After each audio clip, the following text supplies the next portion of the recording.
যে খবরের দিকে নজর রাখছি, দলের একাংশের বিরুদ্ধে ক্ষোভ তৃণমূল কাউন্সিলরের। পুরসভার চেয়ারম্যান ও ভাইস চেয়ারম্যানকে নিশানা মালদার তৃণমূল কাউন্সিলর বশিষ্ঠ ত্রিবেদী। দুর্নীতিগ্রস্তরা চেয়ারম্যান ও ভাইস চেয়ারম্যান পদে রয়েছে, এমনটাই বলছেন মালদার তৃণমূল কাউন্সিলর। সাধারণ মানুষের কাছে গ্রহণযোগ্যতা হারিয়েছে তৃণমূল, বিস্ফোরক মন্তব্য তৃণমূল কাউন্সিলরের।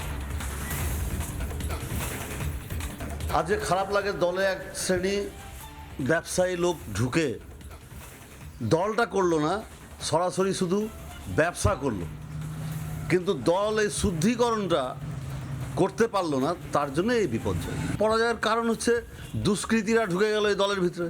তারা ব্যবসা, 2 নম্বরই কারবার, প্লটের ব্যবসা, জায়গার ব্যবসা, কার জমি দখল করে নেওয়ার ব্যবসা, এই সমস্ত করতে লাগলো পাবলিকের কাছ থেকে। এই আইপ্যাক এগুলো এসে এরা আমাদেরকে যে সমস্ত রাস্তা দেখাচ্ছিল, বলছে আপনি অমুক জায়গায় যেয়ে শুয়ে যান, আর এরা আমাদেরকে জ্ঞান দিচ্ছে এই আপনি মসজিদে যে আজকে শুয়ে থাকেন, কালকে অমুক গুরুদুয়ারাতে যেয়ে বসে থাকেন, অমুক জায়গায় যেয়ে টুপি পড়েন।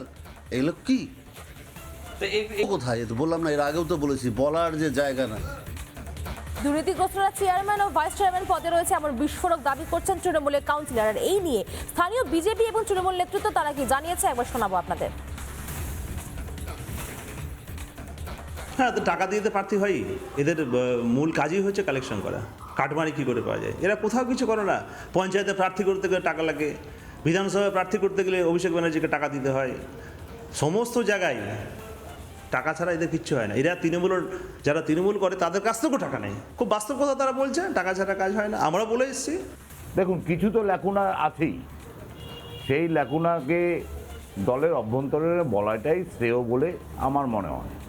কারণ যারা বলছেন তারা সব সিনিয়র লিডার, মানে তাদের প্রতি অনেক অত্যাচার হয়েছে তৃণমূল কংগ্রেস করার জন্য, তো তাদের একটা মতামত তারা দিয়েছেন, সেই মতামতের বিচার্য মমতা বন্দ্যোপাধ্যায় করবেন। সেই জায়গায় আমাদের বলার কিছু নেই।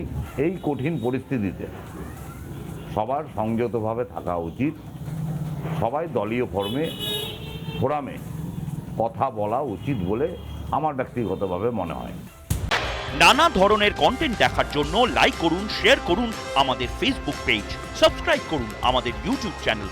পাশাপাশি অন্যান্য ব্রেকিং নিউজের জন্য অবশ্যই চোখ রাখুন রিপাবলিক বাংলায়।